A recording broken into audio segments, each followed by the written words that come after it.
নমস্কার বন্ধুরা, শুভ সকাল এবং শুভ সকালে অনেক অনেক শুভেচ্ছা জানিয়ে আজকের ভিডিওটি শুরু করছি। তো আজকে যে ভিডিওটা শেয়ার করছি এটা কিন্তু দুদিন আগের ভিডিও। তখন আমি ছিলাম বীরপাড়াতে, আপাতত আমি এখন চলে এসেছি বাড়িতে, কারণ আমরা খুব তাড়াতাড়ি ঘুরতে যাচ্ছি। আপনাদের সাথে তো অবশ্যই সমস্ত কিছু শেয়ার করব।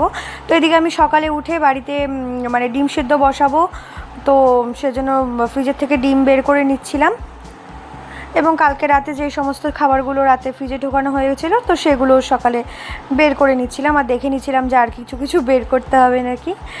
তো এদিকে আমি ভালো করে ডিমগুলোকে ধুয়ে নিচ্ছি এবং তারপরে সেদ্ধ বসাবো।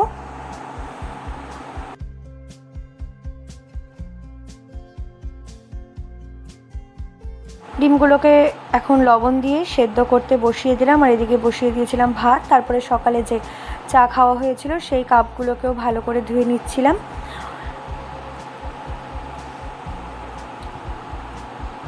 আর আজকে সারা দিন ধরে হচ্ছিল বৃষ্টি, সকাল থেকে যে বৃষ্টি শুরু হয়ে গেছিলো, কোনো মতেই বৃষ্টি থামছিল না, চারিদিকে জল হয়ে গেছিলো আর ভীষণ রকমের বৃষ্টি কাল রাত থেকেই শুরু হয়েছে এবং আজ সেদিন কিন্তু সারা দিন ধরে বৃষ্টি হয়েছিল আর বেশ একটা ঠান্ডা ঠান্ডা ওয়েদার হয়ে গেছিলো।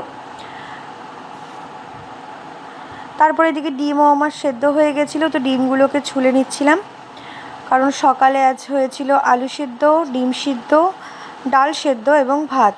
তো এদিকে আমি চলে এসেছি, ওদিকে সকালে ব্রেকফাস্ট করে চলে আসলাম। ট্রলিগুলোকে বের করে নিয়েছিলাম, কারণ অনেক দিন ধরে তো কোথাও যাওয়া হয় না, তো সেক্ষেত্রে ট্রলিগুলো তো অপরিষ্কার হয়েছিল, তো ওগুলোকে ভালো করে মুছে নিচ্ছিলাম এবং তারপর সন্ধেবেলা বেরিয়ে গেলাম। আমার কিছু কেনাকাটা করার ছিল, তো যাচ্ছিলাম কসমো বাজার। বাড়ির থেকে বেরিয়েই দেখুন সামনেই কসমো বাজার,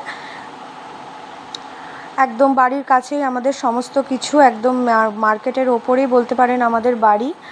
তো আমাদের কোথাও যেতে হলে টোটো, অটো বা বাইক কোনো কিছুই প্রয়োজন হয় না, পাই ভরসা। তো এই যে চলে আসলাম কসমো বাজার, কিছু কেনাকাটা ছিল, তো এই যে কমপ্লিট হয়ে গেছে কেনাকাটা এবং রাতে চলে আসলাম হচ্ছে সমস্ত কিছু গোছাতে, কারণ আমি কিন্তু তার পরের দিনই চলে আসবো বাড়িতে। তাই রাতে সমস্ত কিছু যা যা নেওয়ার ছিল বাড়ির থেকে সেগুলো নিয়ে নিচ্ছিলাম। তো আমি যে ভিডিওটা শেয়ার করছি আপনাদের সেটা কিন্তু 30 তারিখ রাতের ভিডিও, আর 31 তারিখ আমি বাড়ি চলে এসেছিলাম। সমস্ত কিছু গোছানোর পরেও কেন জানি মনে হয় যে এটা নিয়ে নিই ওটা নিয়ে নিই, এটা কিন্তু দেখবেন প্রত্যেকেরই কম বেশি হয়, তো আমারও সেক্ষেত্রে ব্যতিক্রম নই, আমিও। তো সমস্ত কিছু দেখে নিচ্ছিলাম কোনো কিছু রেখেছি কিনা, এদিকে দেবরাজের কাপড় জামাও গুছিয়ে নিচ্ছিলাম, আমারটাও গুছিয়ে নিচ্ছিলাম, তারপরে সমস্ত কিছু গুছিয়ে এদিকে ফ্রেশ হয়ে নিচ্ছিলাম, কারণ কালকে ছিল সকালে ট্রেন, তো যার জন্য রাতে তাড়াতাড়ি শুয়ে পড়বো বলে ফ্রেশ হয়ে নিলাম।